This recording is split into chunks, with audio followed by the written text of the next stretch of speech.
Thank you. Welcome to this second plenary discussion and panel. In the morning, I see the program had highlighted on the theme of green economy, and you moved on to look at green growth and sustainable development. And in this Outlook Forum 2019, New Malaysia, New Beginnings, New Opportunities, I think it's important to also look at politics. And on the theme of politics, it's narrowed down to what's next in the Malaysian context. Because post GE14, with all the political discussions and the review of elections, the by-elections that have taken place, the heightened discussion on both race and religion becoming centerpiece of the political divide, also in the context of economic growth, sustainability, equitable distribution, addressing themes like inequality in the context of economic growth. National unity becomes a central theme and discussion. So we can talk about economics and so forth, but at the end of the day, a lot of people would need to review political implications. But while we'll do some review in the panel today, the hope is that the panelists will move the agenda to how Malaysia can enhance national unity, social inclusion, social cohesion in the context of harmony and reconciliation in the nation that seems to be tearing itself apart, yet still holding on. Now, we have a fascinating panel before us. I looked at their backgrounds. There are 5 politicians on the panel. There are 2 non-politicians, but they're very political in the way they talk. Sometimes they sound more political than the politicians themselves. So we have 5 politicians, 1 private sector business person, and we also have an academic. In the list, the order is put differently. I sort of, as moderator, convinced them that I will change the order and introduce the panelists. And let me welcome YB Maria Chin, who has been active in BERSIH, in civil society movement, in gender issues, but now as a member of parliament, she has a very strong voice, and she's the only woman on this panel because we often get criticized that the men tend to dominate the discussions when the women actually are doing all the work in making the change possible. But it's beyond my control who's on the panel. But let's give a hand to Maria and invite her to set the agenda for political change and future of Malaysia. Over to you. You can sit or stand. Hello. Or... Hello. Okay, please.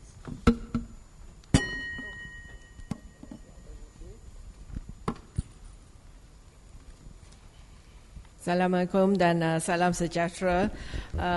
Good morning to everyone. Thank you very much for giving me this opportunity to speak. And to all, I'm really honored to be with this high-powered panel of speakers. It really makes me a little bit nervous. For me, I feel that, Malaysia is really at a crossroad. We really have to move forward very fast. And most importantly, I have a few things that I would like to see happening. One is really the 3 pillars that we have in the legislature, the judiciary, and the executive. These pillars need to be strengthened with a very good democratic governance system. If we want to move forward with unity and reconciliation, I think that is really important because we will not be able to move any further if we don't have that. And for example, parliamentary reform is something that I would love to see happening very swiftly. Presently, of course, it has to act as ears and eyes for the government. And the select committee has to be the check and balance. Unfortunately, we only have 6, which will actually oversee the ministries. But I wish that, we have a select committee for every ministry, because it's important that there has to be some kind of proposal, vibrant debate on the laws and policies that are being made in Parliament. The other thing is really everyone, the Rakyat's expectation is high, for the reform agenda to happen. And so therefore, of course, the big issue is really corruption, which I feel that the government has actually acted on it, but it needs to actually hone in on a few key things. One is looking at how do we actually reorganize GLICs and the government-linked companies, so that, the leakages in every ministries where there are GLICs and GLCs, the leakages can be controlled and eliminated. That is very key. And so therefore, I have been very vocal on the Political Financing Act in order for us to actually stop the leakages, stop the corruption, and we move forward with a functioning agencies, a functioning government, and also it will help the economy to move faster. The other thing is really, I feel that, besides the institutional reform, we also need to look at the Prime Minister's term. This is part and parcel of the parliamentary reform. We have always, as Pakatan Harapan, we have said that, it has to be limited to 2 terms.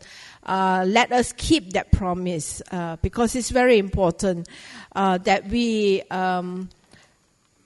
do what we say we are supposed to do. And I think that, we owe it to those who voted us in to actually look at the Pakatan Harapan promises, review it if you want to, but keep going at the promises, because we are already 8 months into the new government, and there is a high expectation to see some of these things happening. The law reforms are very slow in coming through, and for me, I feel that, the laws will actually set the standard. We may have a few rough experiences, since last year over the laws that are to be amended, but let us look at the laws and raise the awareness that why do we need to amend or enact laws. It is really to set our system at a better standard than what we had last time. And also to ensure not just about human rights issue, but also economic. How do we run the country also depends on the laws and policies that we set up, and they have to be set up right. The other one is really the economic outlook, which this whole conference is all about. I always promote, that we need a social safety net as well. While we look at investments and all that, we have to balance that there are pockets of poverty in Malaysia that needs to be resolved. And it has to be resolved, in my opinion, through a social safety net system, a redistribution of the resources to those who need it based on needs-based, rather than race-based, rather than patronage, rather than privileges. And I think that, being a member of parliament in Petaling, Jaya, it really opens up the urgency to really consider the pockets of poverty, because giving them minimum wage, finding them jobs is really not good enough. All the agencies, all the ministries will have to take up a multi-dimensional approach where they link up together to see how they can provide better healthcare services, better education, better transport, better food chain supply, and so forth, so that we, once and for all, actually get rid of the poverty that is really disturbing us a lot. And yet, we are not moving very fast on our solution. So I feel that, if we are talking about institutional reform, these are part and parcel of the institutional reform that we need to look into. And the ministries have to really connect with each other in order to bring about much more stronger, vibrant changes that we want to happen. And that was what we were voted in for. So the other thing is really about how do we actually bring in the people's participation, which is what brought us into as a new government. People's participation also means that, the corporate have to be involved, as well as civil society, as well as individuals with various expertise have to be part and parcel of the solution. We cannot stand outside and say that let the government run the show. We have to provide the support, and we have to actually play an active part in providing the support. So that participation is really to work together to build a much better Malaysia. With that, thank you very much. Thank you, YB, for that comprehensive reflection, starting from institutional reform directly to impact on low income, poverty eradication, and so forth, impacting ordinary persons. Now, we have listened to YB from the peninsula. I think it's nice to move on to Sabah and Sarawak to get that dimension as well. And let me welcome YB Arthur Joseph Kurup, and he would share from a Sabah perspective the views. Let's give him a hand.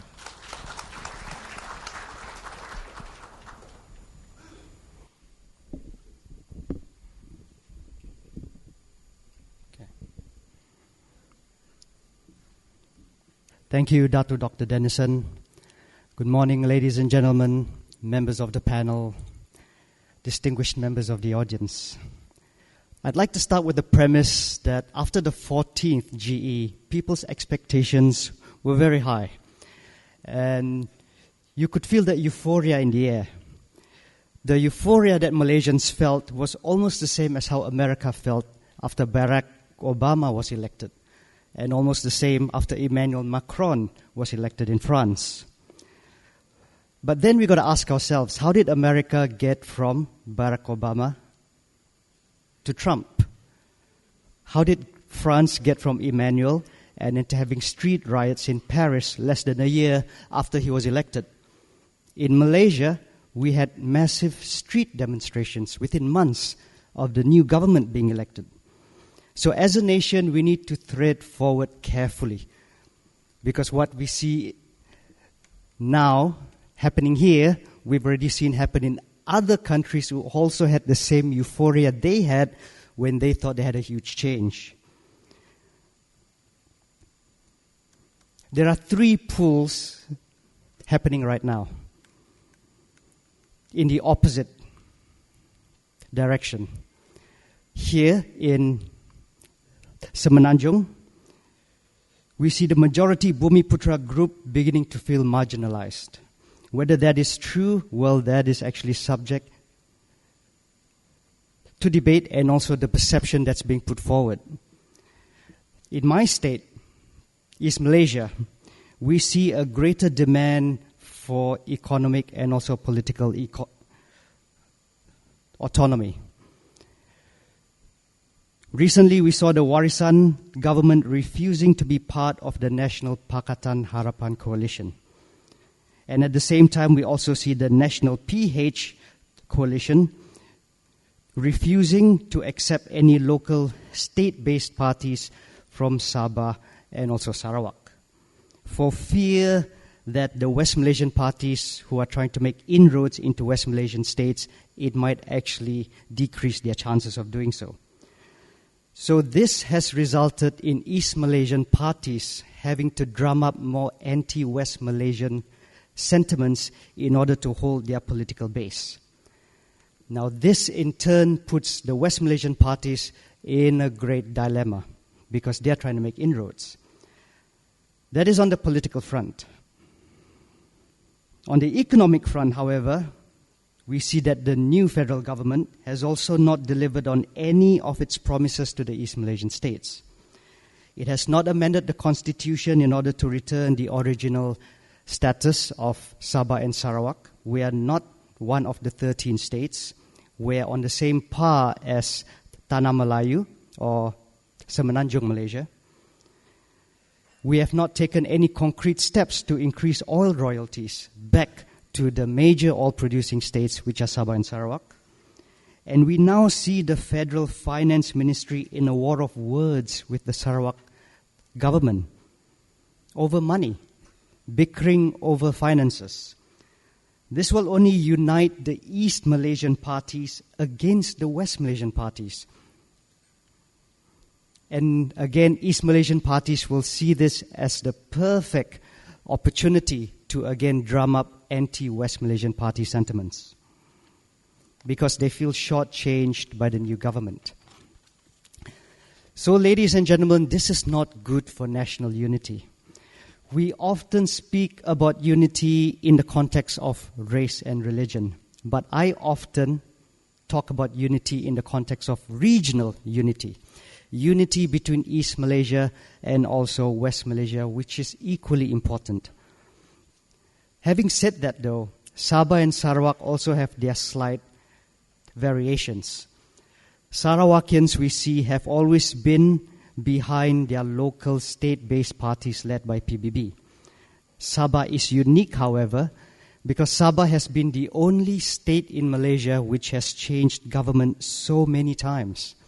Whenever you don't like a government, we vote them out. No big deal. Here in Semenanjung, you guys were so euphoric over having a new government. But in Sabah, we're like, okay, it's just another election. We don't like you, we vote you out. It's simple as that. So after the GE14, though, I must say that Warisan did not actually win the Sabah election. They campaigned on the slogan for Sabah for Sabahans, but they only won 21 seats, whereas BN won 29 seats. So, Warisan was then forced to have a loose alliance with the West Malaysian parties. And even after that, there were still not enough seats to form a clear majority in the state government. It was only after APCO defected, only then did Warisan have the numbers to form the government.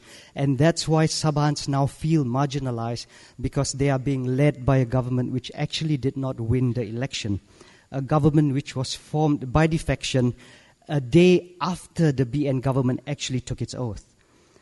So this has also polarized segments of society. However, I must stress that whichever government is in power, we must address the economic issues first. Why is there a risk of regional disunity between East Malaysia and the West? It comes down to economic issues. It's because of the economic gap between East and West Malaysia. East Malaysians feel such a huge gap. The discrepancy between East and West. So these are the issues that we need to address first, and we need to get our priorities right. With the economy expected to slow even further in the new year, China's economy is slowing, commodity prices are dropping, and the ones that will feel the most hit will be the rural communities also based in Sabah and Sarawak. The depressed prices of palm oil, rubber, most of that impact is being felt between the smallholders of Sabah and Sarawak. So one thing I do agree with YB Maria is that we need more social security nets. We need the economic cushions in order to help those from the lower income group. I agree that we've already been moving towards needs-based and not race-based. We've actually been moving away from race-based for years. BRIM, for example, was based on need, not based on race. So the other question is why are we so occupied, busy with issues like ratifying the ICERT or lowering down the voting age to 18?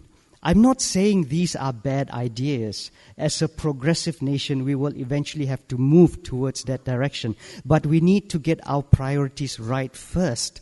Because in order to ratify the ICERT or lower down the voting age to 18, we need to amend the Constitution. So if we are going to amend the Constitution, why not first amend to return the rights of Sabah and Sarawak first? People are less concerned about the voting age and more concerned about our regional rights and our economic rights. So if we get our priorities right, I believe then we can move together as a united nation, west, east and west, in the same direction. But the more we ignore these discontents, the more we will drive a wedge between east and west Malaysia. Thank you. Thank you. Thank you very much, YB Arthur, for bringing in the theme of regional integration into the discussion of ethnic relations. So the peninsula seems to be very preoccupied with race and religion, but the regional imbalances and the issues that Sabahans and Sarawakians have highlighted are fundamental and central. And I think in terms of governance and institutional reform, prioritization seems to be a key theme that comes on. So from Peninsula or Semenanjung to Sabah, now I think it's only right to Sarawak and to Kelvin, the YB from Kuching. It was commented that these YBs don't look like YBs. They look different, but they have been elected by the people. Over to you, YB. Thank you so much, Saudara Moderator. Good afternoon. Salam sayangi Malaysiaku to this distinguished panel and as well as my lovely friends on the floor. I'm really honored to be here. I'm actually very nervous because as the moderator said, most people say I don't look like a YB. I like to wear slippers and short pants every time I'm with my constituency. But to be here and invited to share some of my thoughts is really an honoring opportunity for me. So to be sharing my thoughts after YB Arthur is really difficult because he covered a lot of the issues that are being faced in Sabah and Sarawak. So likelihoods I'm going to copy his, rephrase it, use a different word and make it sound like it's mine. I think the question that was thrown to us on the panel is what's next for Malaysian politics and how do we go from here? So from the Cameron Highlands by-election, we have seen how racial and religious rhetorics have been played higher and higher. And this has been a worrying factor for many of us. Would this be the direction of our country? And in Sabah and Sarawak, however, it is a different ballgame. While we are part of the Federation of Malaysia, but the issues that Sabah and Sarawak face, the sentiments that Sabah and Sarawak face is a bit different. So I actually I saw the panelists bringing a lot of papers and that, and since I'm a millennial, I'll read from my phone, look through my things. And I got a few questions and I just want to share some thoughts. You see, when we won the election in May the 9th, this whole terminology of Malaysia Baru came up. And a lot of people have asked me, how do you define Malaysia Baru? And to be honest, I cannot really answer the question. This whole definition of the new Malaysia, especially in Sabah, Sarawak, has not been really felt on the ground. Sabah and Sarawakians are still finding our position, still finding our where we stand in this new Malaysia because we have not seen much difference in terms of treatment, in terms of even autonomous powers that was supposed to be afforded to us. So, a lot of the people in Sabah and Sarawak voted because they believe that under the new Malaysia, we will be given our rightful status in terms of equal partners under the Federation. We know this was promised during the founding forefathers' generation, where they came together to sign the Malaysian Agreement in 1963, where Sabah, Sarawak, and Malaya at that time, at Singapore at that time as well, were given certain level of autonomous power, certain level of recognition in terms of our status, and also certain level of control, for example, immigration rights. However, all these issues has been eroded, has been taken away over the years under the previous administrations. So now with a change of government, the expectations are very high that these issues will be corrected very soon. And I do not blame, and I fully understand the dissatisfaction that, as YB Arthur has mentioned correctly, a lot of these changes, a lot of these reforms have been slow to take place. And while I am optimistic, especially with the formation of the Cabinet Committee to discuss on MA63, I believe and I'm optimistic that a fairer distribution of wealth and a proper formula will be given to Sabah and Sarawak. You see, the rising level of regionalist sentiments is not just isolated to Sabah and Sarawak. It's a global phenomenon. State nationalism is growing with issues like Catalonia and Scottish in Scotland and some parts in Canada. It's not a new phenomenon. But we cannot blame this, what I view as certain level of toxic dissent, as something that we should just sweep upon under the carpet. It's because the main issue, the core issue for this dissent is the lack of equitable development in Sabah and Sarawak, the removal of a lot of our autonomous rights, as agreed before, as well as, unfair treatment, even though we are one of the main contributors of finances in terms of oil and other resources to the Federation. So in order to address and to integrate that, we cannot just tell Sabah and Sarawakians that forget about these sentiments, it's toxic, it is bad, but we need to address the core need, which is the unequitable development. And this is where I believe is the way forward. In order to address any sentiments, even racial rhetorics, religious rhetorics, these rhetorics will have less bite if the economic conditions are in a better form. If people feel their life is better, such sentiments, such rhetorics has lesser bite. And this is where I believe is the way forward. Some have argued that in order to address the economic inequality is to return back what was agreed under the Malaysian Agreement 1963. While I agree to a certain extent that it may address certain issues, but I've said this many times in public, I've said this many times in many forums, that the returning of our rights under MA63 will not solve all the problems that we are facing. And let me explain that. Corruption has been one of the biggest issues that we face, even in Sabah and Sarawak. In Sabah and Sarawak, we always pride ourselves in, we have racial tolerance, we have religious tolerance. Come to a coffee shop, come to a kopitiam, you see people of all different races sitting together, being harmonious and everything. And it's true, and I do not deny that. But the question I always often ask, we have that for years, for 50 over years. But how is it, even with that harmony, with that tolerance, why have we not progressed much from that? So as much as the returning of rights is important, if not very important, but the managing and the governance of those rights, in my view, is even more important. So my view is this. To move forward, we need a new model, not just of MA63. That could be the foundation of it. But we need a new model, a new formula to define this Malaysia Baru, where Sabah and Sarawak feels part of it. And I personally believe in the decentralization of powers. A decentralization from the very centralized federal government that we have to give more autonomous powers to Sabah and Sarawak, especially in critical departments such as healthcare and education. You see, this is not mentioned in the Malaysian Agreement. The Malaysian Agreement has clearly stated that education and healthcare, for example, are part of the federal list.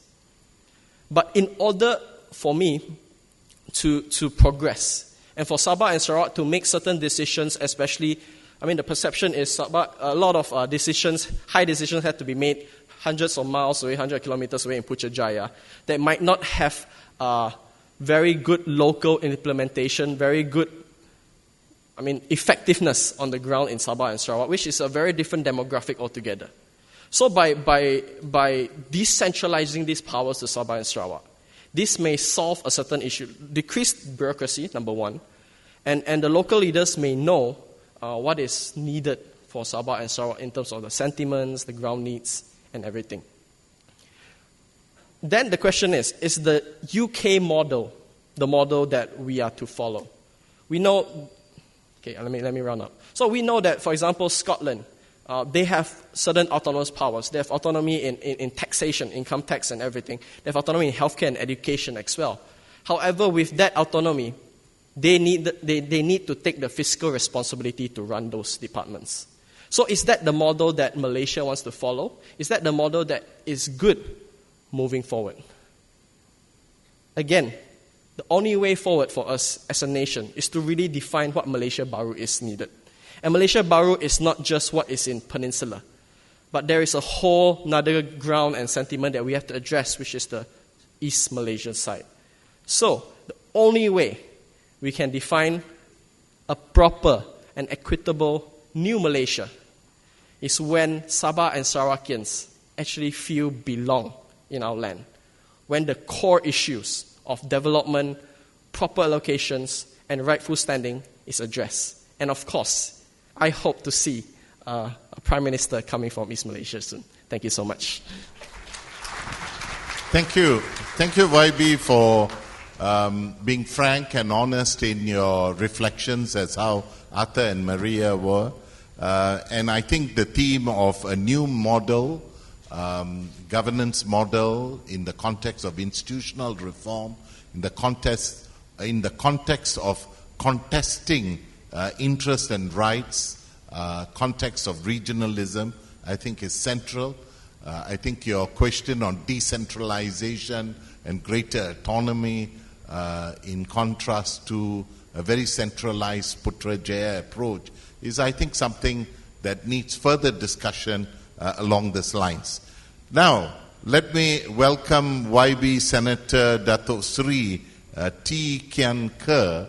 I was surprised that MCA got a new senator, and then I was quickly reminded that Pahang is still under BN and not PH. And let's welcome the Vice President of MCA.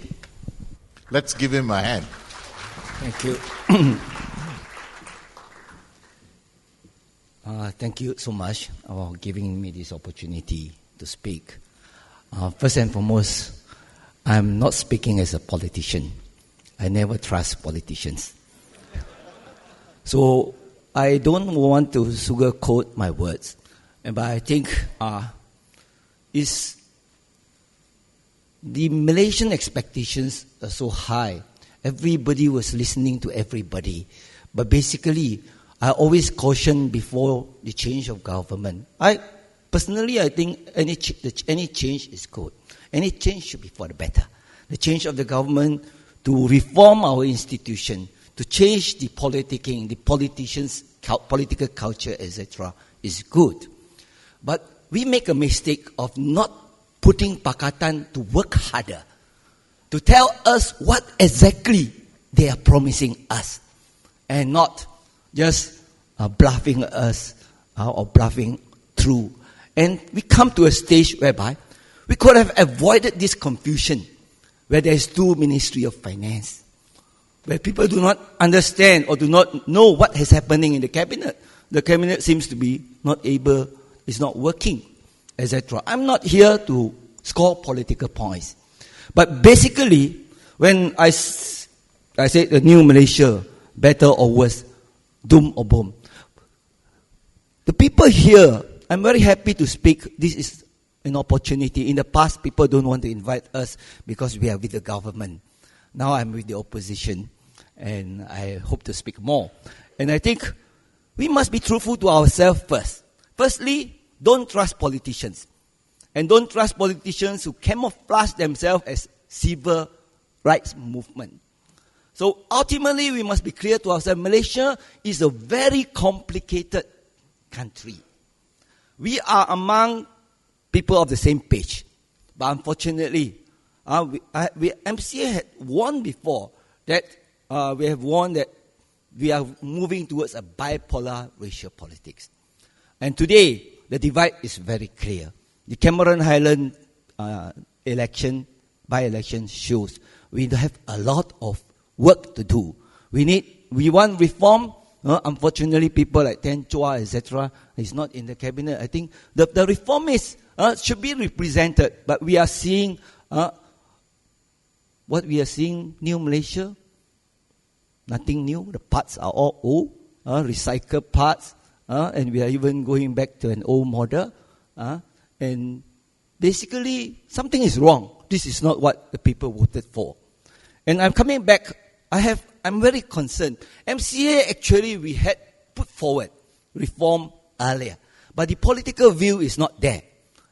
We do not have that kind of support. Because by and large, the urban areas, the Chinese community, they are more comfortable with political rhetorics. And this is something MCA is not good at.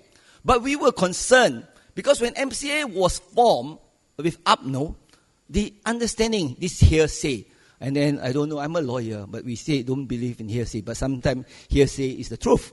So initially, the understanding was so much about cooperation, bridging the gap between the race, the culture, etc. And we were moving towards that under Tunku Abdul Rahman. Unfortunately, people buy in the new rhetorics about Malaysia, etc., and we voted in protest of Tunku Abdul Rahman, and what happened subsequently was the Ultra took over. And slowly the spirit of Barisan Nasional, in fact the spirit of the Constitution is about tolerance, it's about giving and take, and it's about accommodation and even specific provisions for other races and minorities, Sabah, Sarawak, the minorities' right, etc. Basically, we are unfortunately caught in a racial trapping, a political divide and rule, which was perpetuated by the colonialists, so-called colonialists. But I think we are still now, after independence of 60 years, we are still in that mode, except that we are moving separately to among ourselves. We feel comfortable. We have organizations, but the urban politicians, practitioners, and the rural political practitioners are different. And to start with, New Malaysia, I would say that if you want to form a political caucus like Harapan is not a religion. Neither is Barisan Nasional or a National Front, etc. It is a political expediency whereby people want power gathered together. And MCA recognized that when we saw the transformation of alliance to National Front, whereby the Prime Minister consolidated his power. And the Prime Minister, MCA cannot dictate or cannot decide who is the Prime Minister. Because it is basically decided by UPNO. And today what we are seeing is Bersatu is trying to move towards that. And I would say, if we are serious about wanting to change the government, we should have a two-party system that has been advocated in the past. Why are we now trying to exterminate, eliminate MCA, trying to remove all other parties? Ultimately, which is a multiple-party system. We are not a two-party system. To start with a two-party system, what is the basic? The base of it is PKR, DAP should not include any racial party in their political coalition. Have it an MCA UPNO once, or even past, if we want to have a coalition, we will fight among ourselves because we are representing different interests. I'm very happy to have a new, when I see PKR as a graduate, fresh graduate, and I'm very happy. At least in the past, every time an emerging new multiracial party, NASMA, etc., Arif, our present speaker, was my deputy dean. He was in NASMA, and then we will see that people planted, there's a lot of politicking. So basically, UMNO do not want a multiracial party then. But the Malay might change. And I always say that, even as a student activist, I say one day the fight will be between the Malays. Because when the power corrupt, and when they are greedy for more power, more wealth, etc., they will fight among themselves. And today what is happening is, we should not allow politicians to talk about race. Because basically, the Constitution provides for quota, race consideration, minority consideration, to be given to the rulers in council, or even agong, etc. So I think, to start with, we should move. Politicians should not articulate or exploit racial sentiments. So I think the bell, I got how many minutes? Well, I'm just starting actually. But anyway, I will just submit. How many minutes? 2 minutes after the first bell. Okay. So basically, it's very short, but I hope to get some questions. I think we need more thinking out of the box. We need to be more honest to ourselves, and we should not treat any politicians as a savior. Neither should we subscribe or oversell ourselves to party politics. Because basically many people, because I have supported so and so, I am so unable to detach myself. I think we need more attachment. Thank you. Thank you, Dato Sri. I think YB Senator Dato Sri has added this dimension of party politics based on ethnicity or race or religion into the discussion. In the new model, should we still continue to have race-based parties or not? That then puts MCA into some confusion and possibly more Malaysians in that context. And I think that discussion and theme needs to be further discussed in this point. Now, let me pass on to a very senior politician, PKR, well known for his stance and all his issues. Saudara Chua, shall we give a hand to him, the former MP of Batu, but Vice President of PKR. Over to you.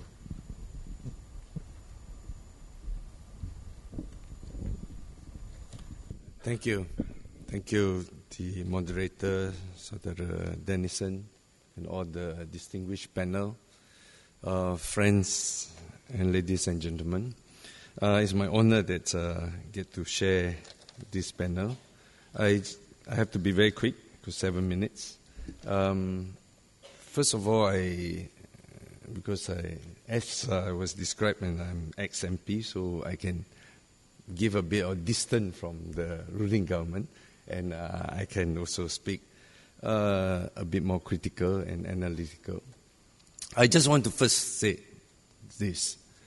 We have, in 2018, witnessed a successful regime change from a long-serving, we can describe as authoritarians or centralized powers into a new, what we call new Malaysia.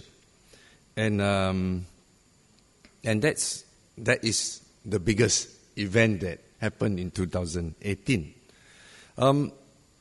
I want to conclude that it is nothing really new, because we have witnessed similar change in our neighboring country in Asia region. I would say, essentially, we have to ask ourselves why the change. The change, I will do a very summaries of, first, any change that happened. If we look around the region, it has come from 3 main factors. One, massive discontent of the populations. But when we have mass discontent, we know that nobody has single agenda, because everyone will be unhappy over different things, but they just happen to be synchronized together. Secondly, the change also happened in all cases. You see the split in the ruling parties.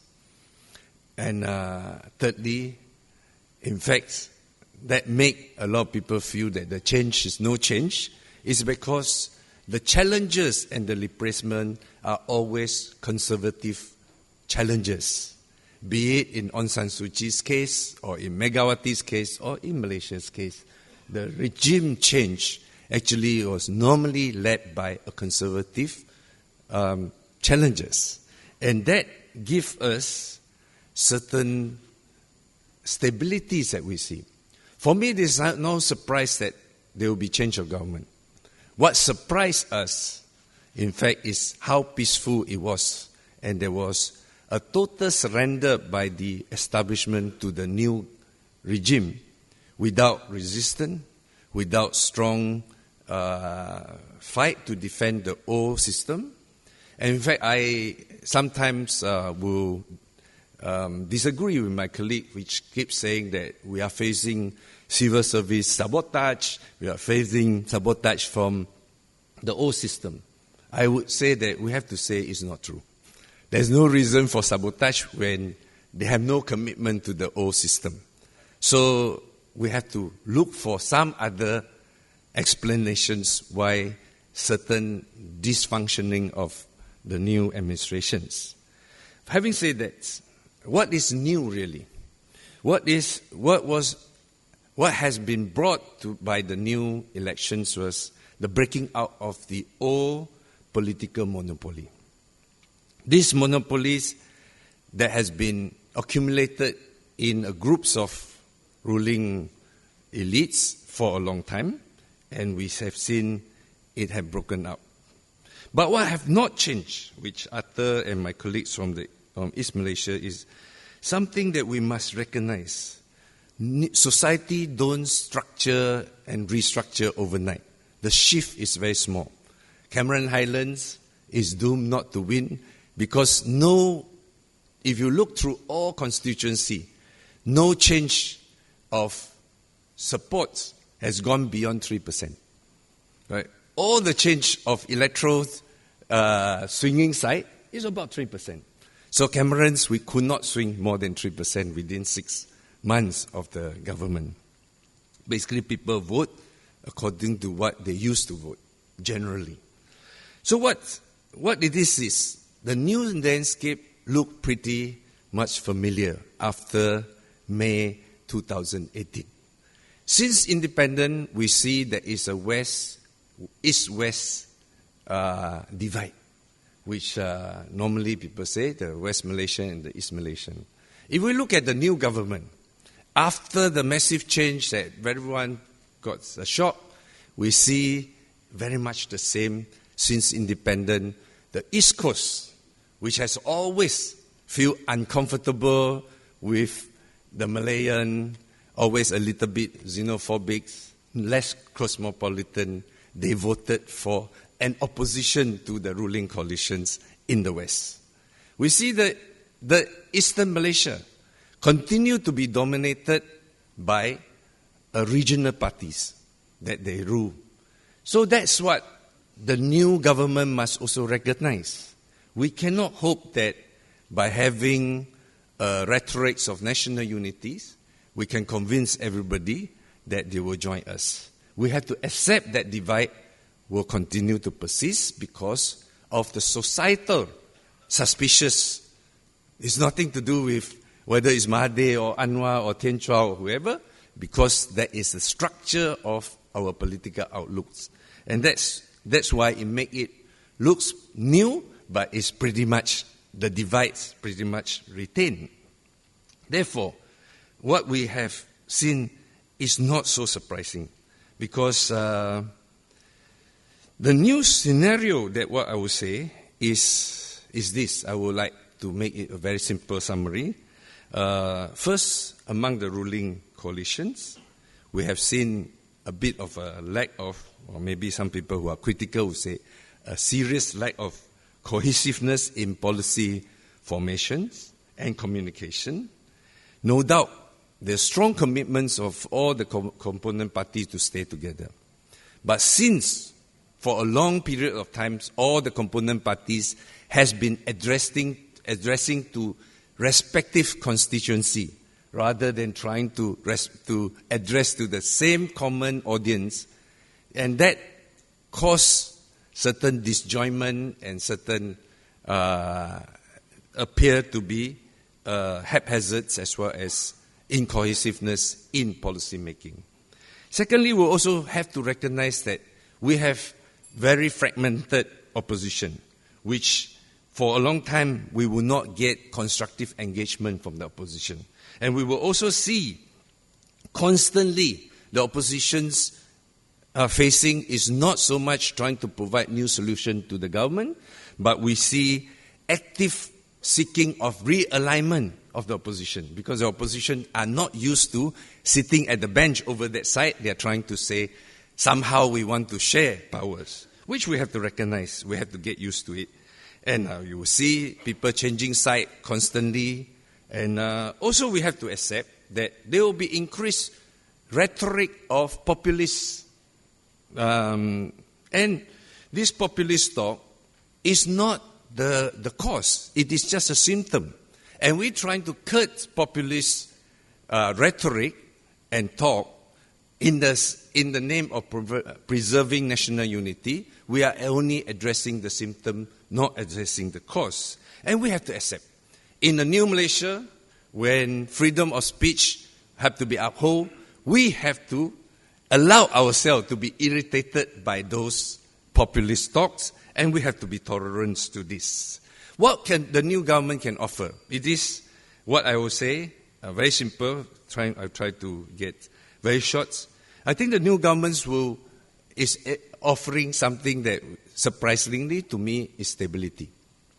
Because we have, one thing that we have, rhetorically, we have consensus in the issues of economic distribution.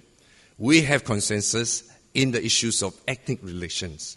Whether you are in the opposition or whether you are in government, whatever action you do in order to get support from your respective constituency, but something that we have rhetorically committed a common destination for the country and the need for redistribution. This has been said. But I think the challenge are three, just to be very simple, very basic. One, I think the opposition party was disappeared for a while because the boundary between opposition and ruling will be very blurred. You see opposition in federal parliament, but PAS is a ruling party in East Malaysia, East Coast. We see some of the oppositions will change side and they will continue to be so. So for them, that means that the new government has a long, stable situations to rule, but that also means a bigger challenge. Secondly, civil society must offer more concrete solutions. General ideas like transparency, democracy, openness, and all these things does not solve the government problem, and we need to concretely talk one by one. Just very a point. There's a lot of criticism about GLC. But now we don't need a general criticism on GLC. You have to tell us how Khazanah should be reformed, how Petronas should be reformed. One lump sum GLC should not be appointed with politicians. That doesn't solve any problem. So civil society challenge is provide more concrete solutions to debate in public.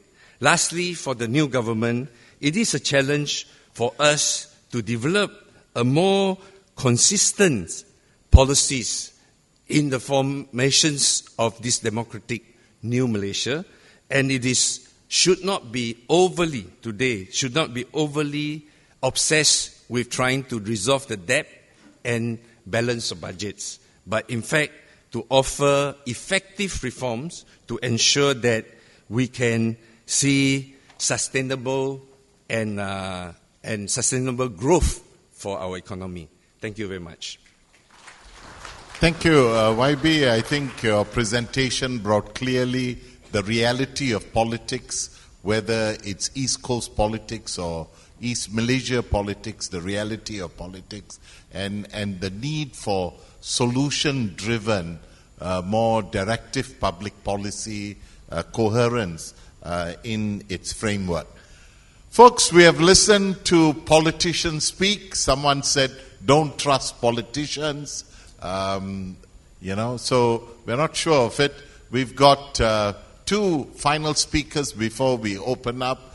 Dato Vinod Sekhar. Sekhar comes from a very rich heritage of Petra group, but more the Sekhar Institute, and those of us who know his dad and Tan Sri B.C. Sekhar and his major commitment to scientific research, RRI, and his passion, largely in his final days, were towards plantation workers and all this kind of reform and scientific change. Let's hear from politician, non-politician, upcoming politician, but more from a non-politician, his views. Let's give a hand to Vinod Sekhar. Thank you very much. Now, I feel like that lawyer that's late for court and rushes in, and then he sees on the left a counsel standing up and saying, "My lord, I'm here for the prosecution." Then he sees on the right lawyer standing up and saying, "My lord, I'm here for the defense." And then he realizes he's in the wrong court. So I'm going to try and make my way through this. Yes, I am not a politician. Although it's interesting to hear a politician say, "Don't trust politicians." Let's be very clear. I'm going to be blunt. I'm a businessman. I believe that businesses can no longer shy away from social development. The future of the economy relies on stability, relies on the welfare of society and the development of society, and businesses can no longer step away from it, pretend it doesn't exist, or say that, no, we're just involved in our business and that's it. I think that's nonsense. That cannot go on anymore. We have to stand up, we have to be counted, and we have to be part of solutions for societal development. Having said that, let's be very honest here. To Sabah and Sarawak, of course Malaya screwed you. That's what we did, right? I mean, everyone knows this, right? We stole from you, we took your money, and we became rich. We took your timber, we took your oil. It's what we did, right? That's what Malaysia was built on, your wealth, okay? There's no question about that. But let's go back, though. You kept electing a government that kept allowing it. Okay, so you got to look for it what it is. All right? So, having said that, what's the way forward? For me, very simple. I go to Sabah and Sarawak and I see the Malaysia I grew up in when I was a kid, where people really didn't look at their individual races as something critical. They all looked at each other together. You know, there were no issues. There were no religious issues. I go to Sabah and I want to go to a temple. The Malay driver is taking me there and walking me in and telling me about the priest there. And then he tells me that, he sings in a choir at a church, although he's a Muslim, simply because he has a good voice and his friend asked him to join. Now, this is not something that we wouldn't think of in Peninsular Malaysia. Sorry. We are independent now. Sorry.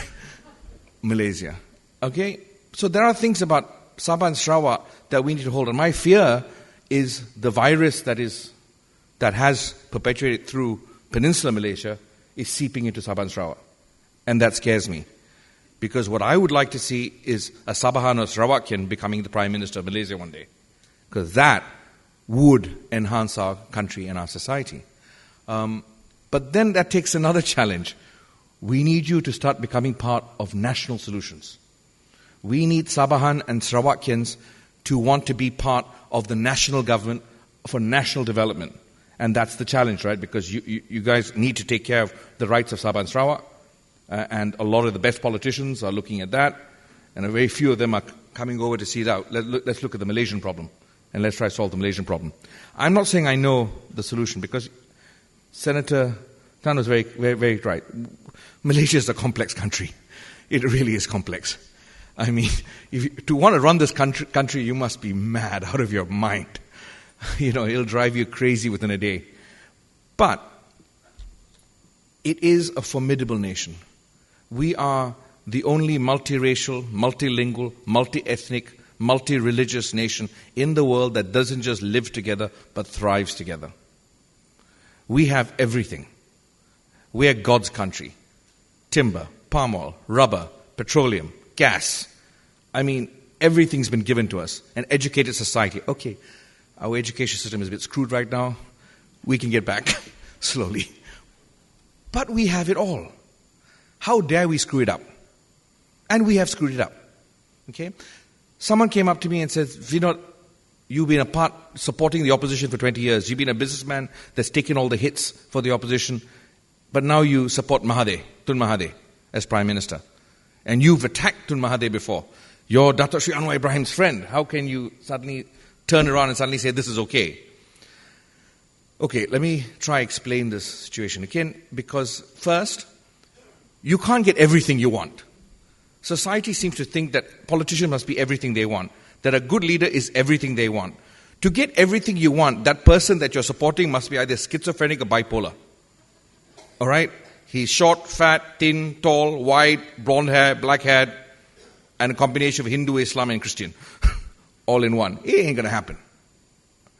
Politicians are politicians. Leadership is leadership. We take the best that we can get and we see how they evolve. But with Tun Mahathir, for me as a businessman, I look at it very practically. Yes, I criticized him. I still hold him responsible for the destruction of my society back then, whether it's the judiciary or the civil service or the education system, which Dato' Sri Anwar also had a role in then. But people change, people look at their mistakes and they want to change things. Now for me, it's like we have a nice house, but suddenly we see the ceilings cracking, the foundations shaking, the pillars, bent slightly, and you're saying, oh gosh, what are we going to do? And you get a new contractor to come in, and the new contractor says, sorry mate, you all have to move out, we're going to tear the house down. And you're going to be out, we don't know what we're going to do, but we're going to tear the whole house down. Or the original contractor comes and says, yes, I know I screwed you a little, I put some cheap cement over here, I didn't really spend the money I'm supposed to spend on the ceiling over here, I know exactly where I cut corners, but I know I was wrong, I want to fix it. And I know exactly how to fix it. Because you know what? I know exactly where the problems are, because I was part of it. And that's what I see happening now. Someone that was part of the problem has realized that the new Malaysia requires a fix and a change, and realizes I'm going to fix it. And so for that reason I accept it. And he's done that so far. And he's done a good job of it so far. Do I agree with everything he's done? Of course not. No businessman would. We'll always see a difference. But that's the process. But here's the problem right now when I see how people speak, and when they see reformist politicians and they see new members of parliament, there's an expectation of change that is so unrealistic that I don't get it. It took 30 years to get us into the mess we're in. Well, Najib accelerated by 10 years more than anyone else. But we're in the mess we're in, and it's not going to be solved in 6 months or 1 year. It's impossible. I mean, it's ridiculous. Right? We cannot change. We cannot fix everything suddenly. It's going to take time. And I think that's where the realistic approach has to come from politicians, where the people have to be told bluntly, these are the things that have to happen, and it's going to take time. We thought we could do a lot. We can't, because, heck, we're not going to change. And the base problem I find that I would like our politicians to deal with is race-based politics. Because race-based politics is at the heart of everything that's wrong with us. Because it's fake. It's created. Why do I know it's created? Because I've gone to kampungs, I go to villages. There's no problem. The problem is created when fear and ignorance is pushed. And what we need is politicians to be leaders, to stand up and do away with race-based politics and take the people who are now ignorant or fearful of their rights, of their position, of their religion, and show them they have nothing to worry about and take them forward without fear or favor. Kicking and screaming if necessary, because that's what leadership is, to decide on a direction, to go in that direction, and to take people along regardless, because it's the right thing to do. And that's what we need our politicians to do. We need to be done with race-based everything and then move forward. I think I've spoken too much, but thank you very much.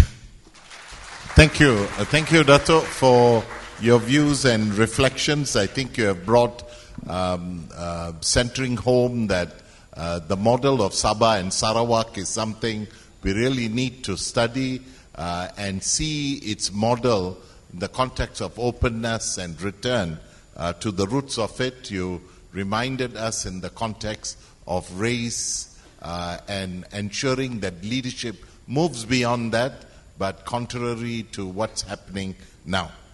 Now, the final speaker on the panel, I think he's just waiting to go, is Professor Dr. James Chin. He says he's out of the country, but most of the time I see him here. But he's an amazing scholar and thinker, commentator, writer, and I'll see what sense he makes to what we have been discussing so far. Let's give him a hand. Thank you, Professor Dennison. You'll be happy to know that I'll be very, very quick, because if there's one thing I've learned about Malaysians, that you never keep them from their lunch. I've been told that my role here as last speaker is basically to whack both sides. And that's exactly what I'm going to do. I think the first person I'm going to whack is the speaker who came before me, who talks about wanting to follow the best example of... Sorry? Who talks about trying to follow the best model in Malaysia, which can be found in Sabah and Sarawak. Unfortunately, what you see on the surface in Sabah and Sarawak does not correlate with reality. If you look at the political model in Sarawak, you'll find that one family has dominated Sarawak's politics for 44 years. So I'm not sure you want to follow that model. And if you look at Sabah, what is interesting of Sabah in 1963, or North Borneo in 62, 63, is that the indigenous community in Sabah, from a majority, is now a minority, because I've been told that more than 1 million people managed to sneak through the border and now hold blue ICs. So I'm not sure that Sabah and Sarawak is actually a good model. So what do I think? I think all the issues that's being raised today really comes back to several big issues that we have never been able to resolve since independence. And here, basically, I'm talking about the narrative of what is Malaysia. We have never been really, the country as a whole has never been really able to answer this question, because different parts of society, different political groupings in this country have their own definition of Malaysia. So some people say that Malaysia is Ketuhanan Melayu. Some people say Malaysia is Ketuhanan Islam. Some people say Malaysia is Malaysian Malaysia. So really, this is the ongoing debate. And the reason why this debate has floated to the surface is simply because the regime changed last year. But the reality is that we are basically going through the same debate, trying to find or come to some sort of conclusion of what Malaysia should be. So where are the fault lines?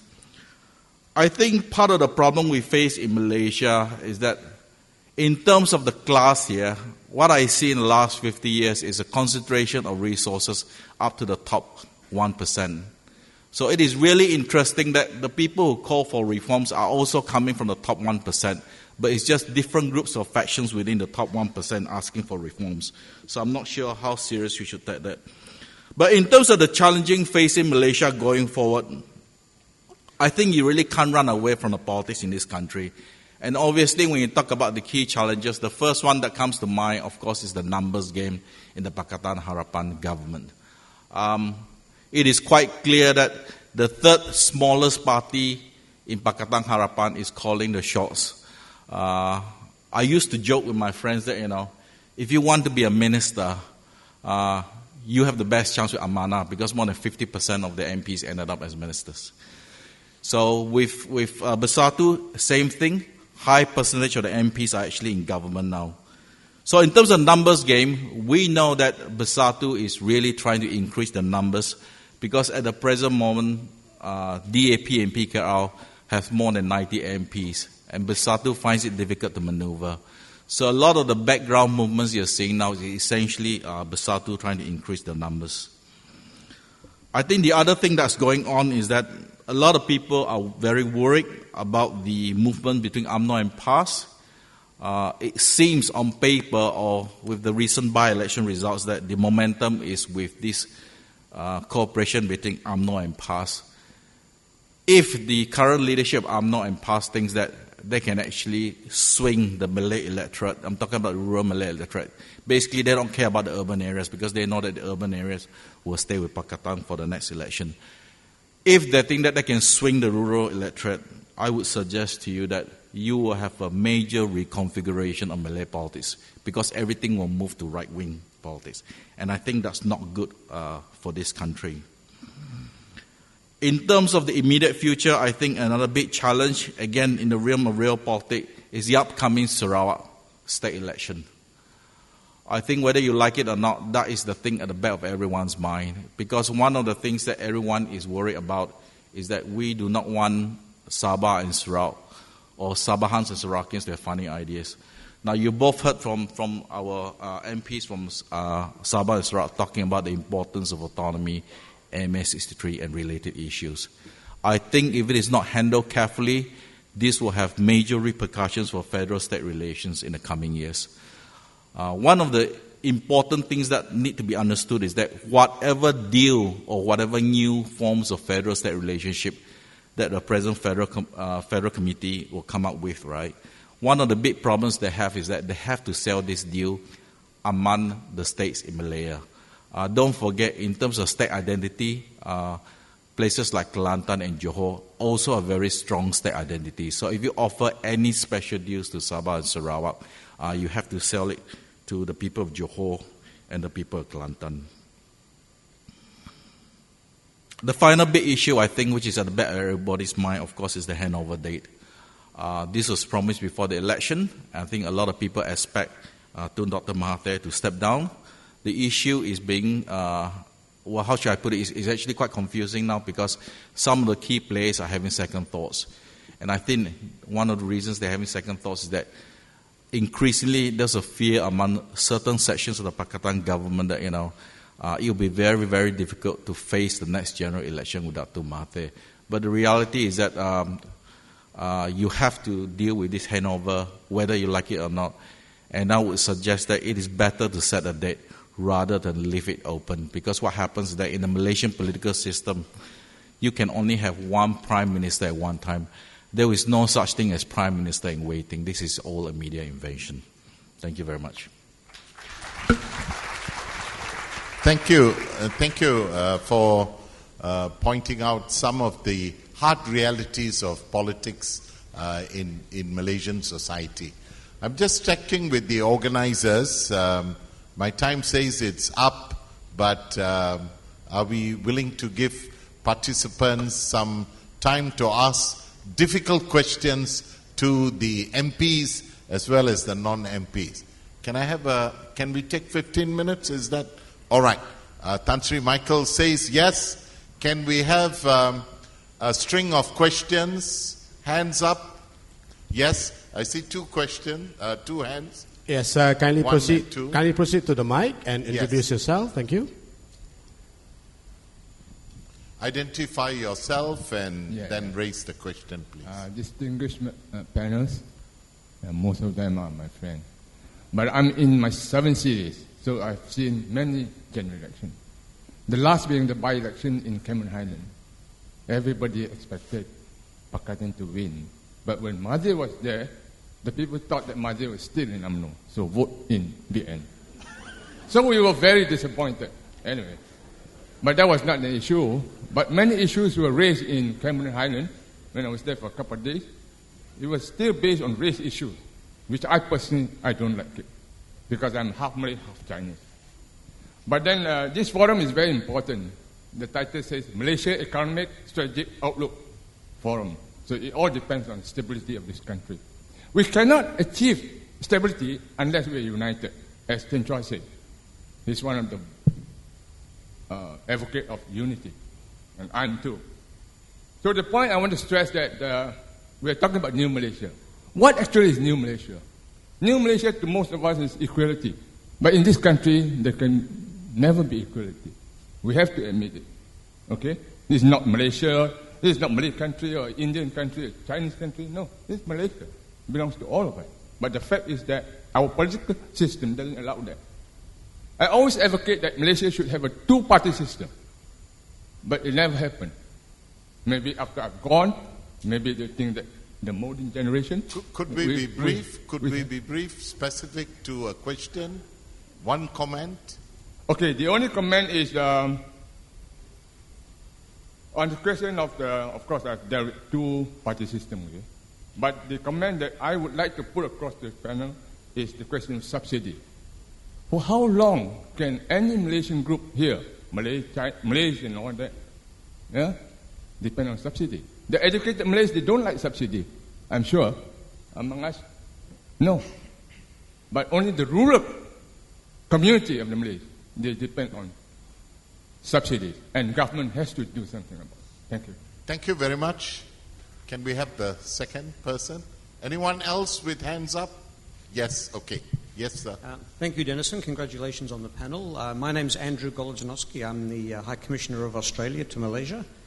My question is particularly aimed towards James, but happy for others to pick it up as well.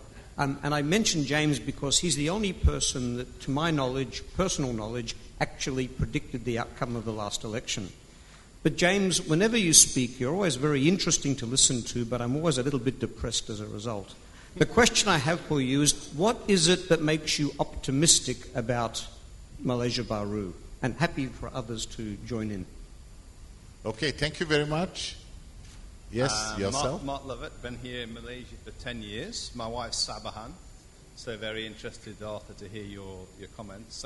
It seems to me when we heard this morning that Malaysia needs to reach the status of a high-income economy and that technical jobs is the key to that. But it seems to me that the education system here has been severely compromised by a mixture of ideology and political agenda.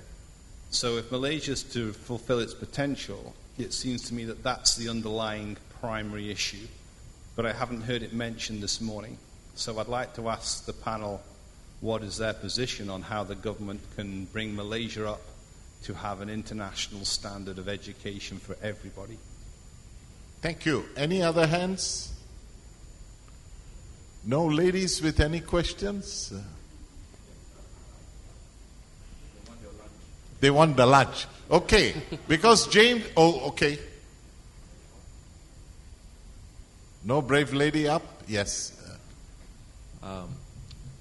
Firstly, thank you, Dr. Dennison, for moderating this session. I'll just go right into my question for the panel. I think one of the key things that I see in the new Malaysia is that there must be very good equal access for healthcare, for education, and also even the internet as well. So my question to the panel is that to build a new country, to build a country that's going to be sustainable, what are your views in terms of these three areas, including even transportation, that we must have equal access to people to basically be able to bring the nation forward? Thank you. Thank you very much. I think anyone else? If not, we're going to run through. Yes, yes, please. Your name and your question or comment. I'm Saraswati. I just want to say that almost every one of you there, and even the earlier speakers, you all had very good ideas of what Malaysia should be in the future. I think we should forget about the past. Let's work together. Can we build bridges? All of you seem to have creative ideas. Why can't we all sit together and work together and build bridges together for a better Malaysia? It's a question of mindset. It's a question of attitude. Thank you. Okay. Can we start with Dato Vinod making comments and we'll go down? I think 1 minute, 2 minutes, or... okay. I'm the amateur, so I'm... which is the first one? First one was... Oh, you can pick any one. You don't good, need to answer all. Look, the new Malaysia is different, is good. It's very straightforward. And by the way, I predicted the election result as well. Not just James. But having said that, the new Malaysia is good because it's very obvious, all right? This sort of discussion wouldn't happen in the old Malaysia.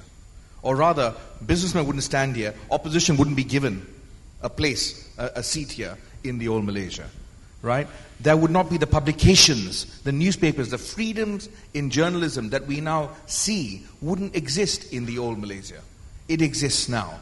It is free and open. Cameron Hayden's election, while it was tainted by a lot of race-based nonsense and rhetoric and fear and ignorance, it also showed that the Pakatan Harapan government doesn't have the controls on the levers like the previous administration. It showed that when one deputy minister uses a car that he's not meant to with a logo, he's taken to task, and he's taken. All this would not have occurred in the old Malaysia. So I think we have to, look at reality for what it is. It is a different country. There is a tremendous amount of hope. We just have to temper our expectations and the speed in which things can happen. And I think that answers generally, but to go to your question about building bridges, again, that comes to leadership, okay? We need leadership to understand where this country needs to go, not about what they need right now to win an election. The problem is that chicken and egg situation. What do I need to say now? Because you guys believe, the Malays believe they are under threat, which I can't understand because they're 65% of the population, so what threat, I'm not sure. The Chinese believe their education system is under threat. The Indians, I'm in India, I don't know what the hell they're doing. I'm just trying to work that out. Okay. There are more Indian parties in this country representing Indians, and we're a minority, than all other parties combined. So, Indians need to get their act together. But to answer that, the question about the bridges, the only way that we're going to build bridges is if leadership decides that the long-term future of this country is more important than the immediate need to win an election. Thank you. Dato, over to Yeah, Dato. just carry on with the bridges. I think we have to start by the education, the unity ministry. We need to give to a senior minister, preferably the Prime Minister's party, to show political view. I think we are just paying lip service to unity, bridging, etc. Coming back to the second last speaker about the way forward. I think what's wrong with New Malaysia is that the economic ministry is wrong. In the past, we are talking about the one subsidy. In the past, we talk of new economic policy, restructuring. It's all about robbing Peter to give Paul. And a lot of corruption starts from there. And today, what we are doing, we are not only talking about policy. MCA, we had fought the extension of new economic policy through the National Economic Consultative Council. We succeeded to ask the focus to be on new development policy, on development instead of race-based.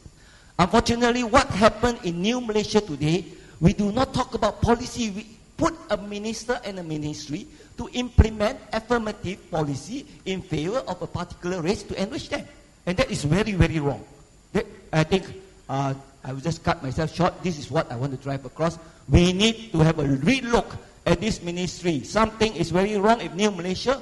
We have a convention for Bumi Putra. And when I was in the Senate, every day I'm listening to more or less, I'm revisiting 80 Ketuanan Melayu about enriching Malays.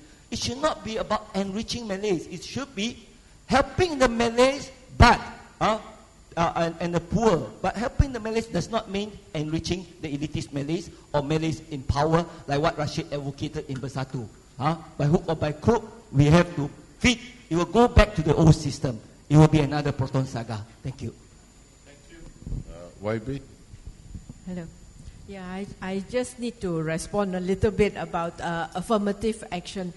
I am for affirmative action up to a certain level. If it's able to resolve the poverty, if it's able to resolve some of the discrimination that's happening for the past 60 years in our country.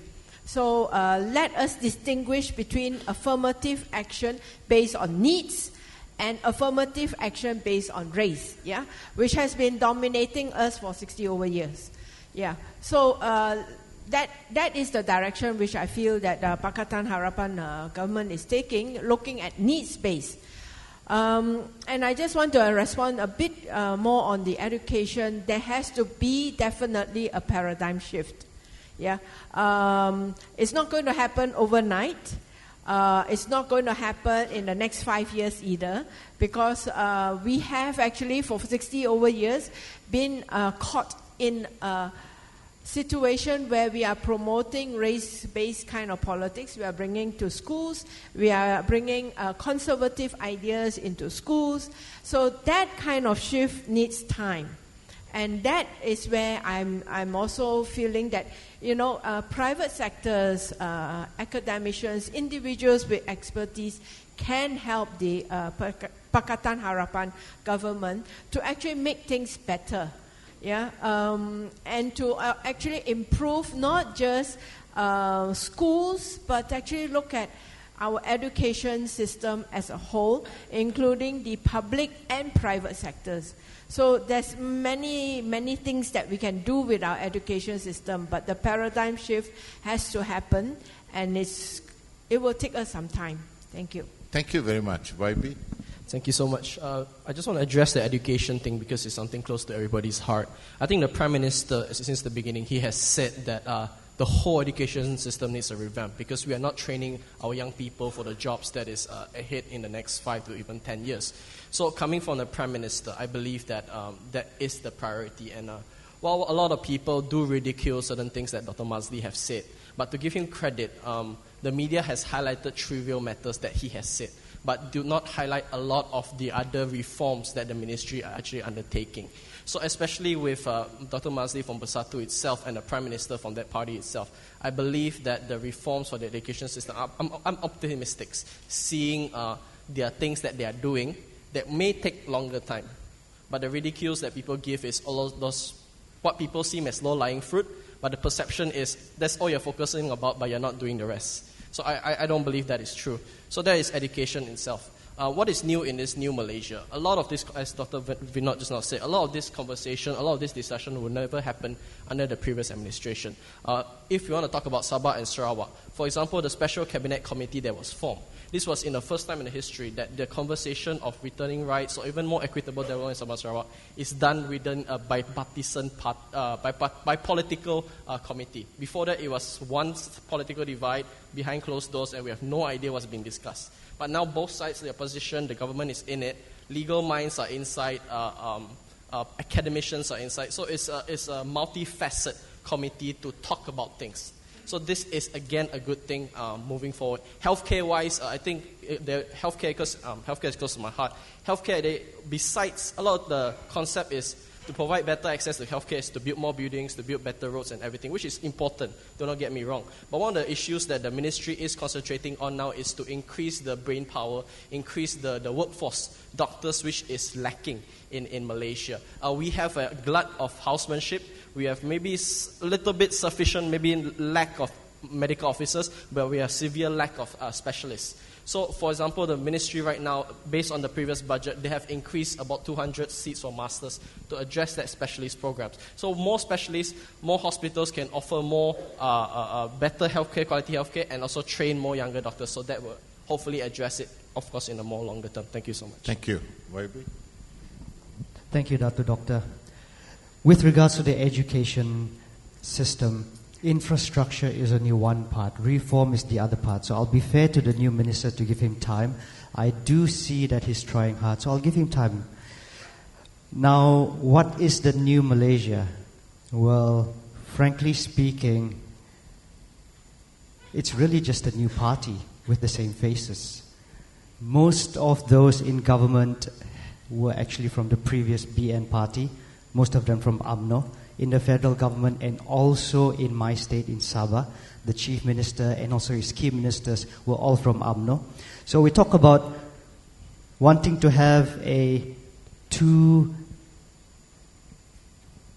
system. If we have a two-party system, we must have two parties which are distinct from each other. Not people who switch there and then lead that party and then switch over there again and then lead that party into power. It's still the same faces. I would like to dispute what Dr. Vinod said, where he sort of blamed the Sabah and the Sarawakins for keep on voting the same people into power. We don't have a choice. That was what was offered to the people, and they kept on making the same promises, but they never lived up to their expectations. So please don't blame the constituents, because they are being victimized by the system. Thank you. Thank you. Professor? Oh, okay. You want me to go first? Okay, all right. Okay, I just, a lot have been said, and I agree. I just want to point out a few things. One is, what is New Malaysia? We are not offering all the solution, but we're offering something that we open up for possibility of solutions. And what is really not changing is that everyone, all of us in the political parties or activists of civil society, we're actually looking at the same elephants. We are just holding on different part of the elephants. The difference previously is those people who hold on the tail insist that they are the one who have the truth about the elephants. Now today the difference is we can sit together. I agree with the last question. to build bridges, to trying to come out with common consensus and how to resolve effectively the problems faced by Malaysians. That also have a risk. The risk is, because we are not very friendly to each other, because the new government realized that they have a lot to learn from the opposition now, from the previous government, and it's very hard for a very confrontational two-party system. And I would like to say that it will be very difficult for a two-party system for the short time to come, probably for the 1 or 2 terms to come. It will be more political sharing of powers. Some of them will be ruling party in the regional area, some of them in the states, and the line will be blurred. The discussion will be more, how do we provide effective solutions for the new government? The new checking of the government will have to come for the time being from the civil society. For me, civil society will provide a more critical monitoring of the government rather than we expect a two-party system. There will be no credibility from the old ruling party to say that the new government is ineffective or they are corrupted or whatever. There's no way. But civil society can play that role to remind the new government. Lastly, I share with professors and others that I'm very optimistic, because for all the transitions that we are facing, this is only the first step. The reason for why we are optimistic is that now we end the monopolies of political truth. We open out for more people to participate, and the solutions come from the participation, but not from the political parties. Thank you. Thank you, Professor. Thank you. I'll just answer the question that was posed to me. Am I very optimistic about Malaysia? The answer is yes. The reason why I'm optimistic about Malaysia is that in the Malaysian political system, there are several stop gaps that are outside the Constitution. So, for example, most people don't realize that they keep talking about the Constitution when, in fact, one of the most powerful institutions that can sort of put a brake if something goes wrong is actually the Council of Rulers. So there are all these sort of systems that's been put in place that if anything really goes wrong, other people can step in. The other thing that is often hidden from the public is also that there is such a thing as the Malay establishment. And I can tell you that the Malay establishment is actually quite a progressive group. They actually do want to see the country succeed. I think there's a clear consensus that they do not want something like May 69 to happen again. So the real issue is how do you move the country forward while at the same time do not make the Malays afraid that if you open up too much, the non-Malays will have a sort of a head start. And that has always been this issue facing Malaysia. How do you strike the right balance?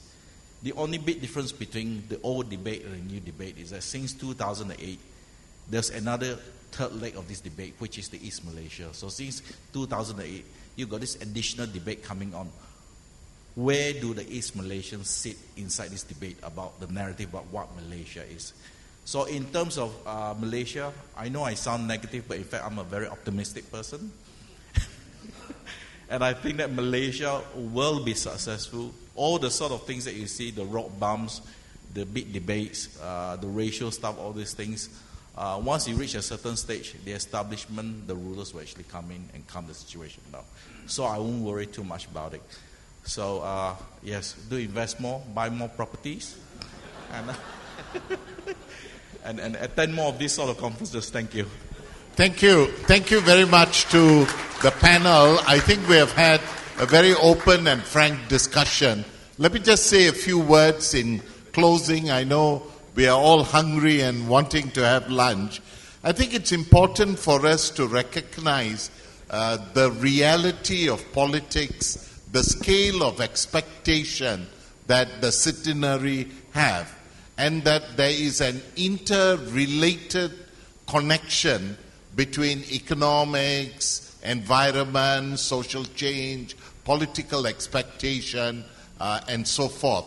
And that a more multidimensional approach to understanding business, economics, good governance, institutional reform is most critical.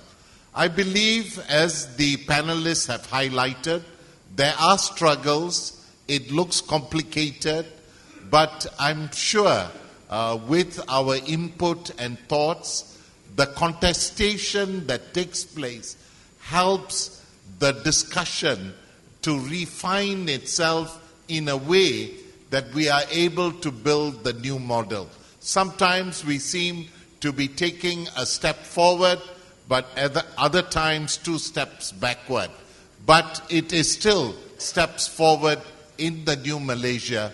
And I think, as the panelists have said, there is a key responsibility of all stakeholders, the business community, civil society, political parties, academia, to sort of hold ground, to keep focus in this discussion. Now, folks, I'm sure you're waiting for the best occasion. Lunch will be served soon. And with that note, thank you very much.